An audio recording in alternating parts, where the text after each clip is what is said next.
ओम नमः शिवाय। अद्य अस्माकम् आलोच्य विषयः वर्तते चाणक्यनीतिशास्त्रस्य प्रथमोऽध्यायस्य सप्तम अष्टम नवम इत्यादयः श्लोकाः। तत्र सर्वप्रथमः श्लोकः अस्ति सप्तमश्लोकः। प्रथमोऽध्यायस्य सप्तमश्लोकः अस्ति।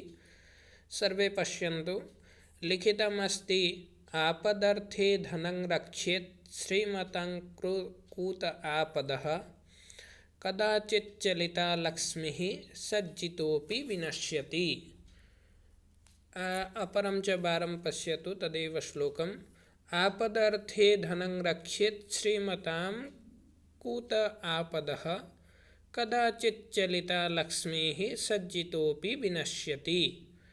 अर्थात यहाँ पर ये कहते हैं कि आपातकाल के लिए धन की रक्षा करनी चाहिए, लेकिन सज्जन पुरुष के पास विपत्ति का क्या काम। और फिर लक्ष्मी तो चंचल है, वह संचित करने पर भी नष्ट हो जाती है। अर्थात यहाँ पर चाणक्य की वचन ये है कि चाणक्य वास्तविक रूप में ये कहना चाहते हैं कि मनुष्य को चाहिए कि वह आपत्ति काल के लिए धन का संग्रह करे, लेकिन धनी व्यक्ति ऐसा मानते हैं कि उसके लिए आपत्तियां का कोई महत्व है ही नहीं, क्योंकि वे अपने धन से सभी आपत्तियों से बच सकते हैं। परंतु वे यह नहीं जानते कि लक्ष्मी भी चंचल है, किसी भी समय वह मनुष्य को छोड़कर जा सकती है। इस स्थिति में यह इकट्ठा किया हुआ धन की कीमत भी किसी भी समय नष्ट हो सकता है। इसलिए यहाँ पर चाणक्य ने बताते हैं कि आपदार्थे धनं रक्षेत् श्रीमतां कूत आपदः कदाचित् चलिता लक्ष्मीः संचितोपि विनश्यति। अर्थात लक्ष्मी की संरक्षण सर्वदा एव कर्तव्यं वर्तते। लक्ष्मेः विना किमपि जीवनस्य किमपि लाभः नास्ति। एतदेव स्वीकृतं वर्तते चाणक्यानुसारं यत् सर्वदा लक्ष्मेः रक्षणं संरक्षणमेव कर्तव्यम्। अर्थात सर्वदा धनस्य संरक्षणमेव कर्तव्यम्। अनन्तरं पश्यतु अष्टमश्लोक। तत्र लिखितम् अस्ति यस्मिन् देशे न सन्मानो न वृत्तिर्न च बान्धवाः न च विद्यागमः कश्चित् तं देशं परिवर्जयेत्।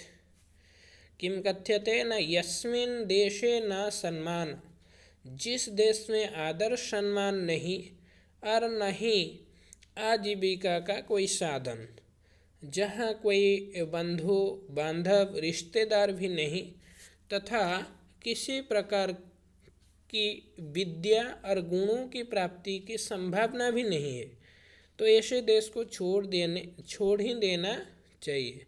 ऐसे स्थान पर रहना उचित नहीं, क्योंकि चाणक्य की दर्शन शास्त्र ये कहता है किसी अन्य देश अथवा किसी अन्य स्थान पर जाने का एक प्रयोजन यह होता है कि वहाँ जाकर कोई नई बात, नई विद्या, रोजगार तथा नया गुण सीख सकेंगे।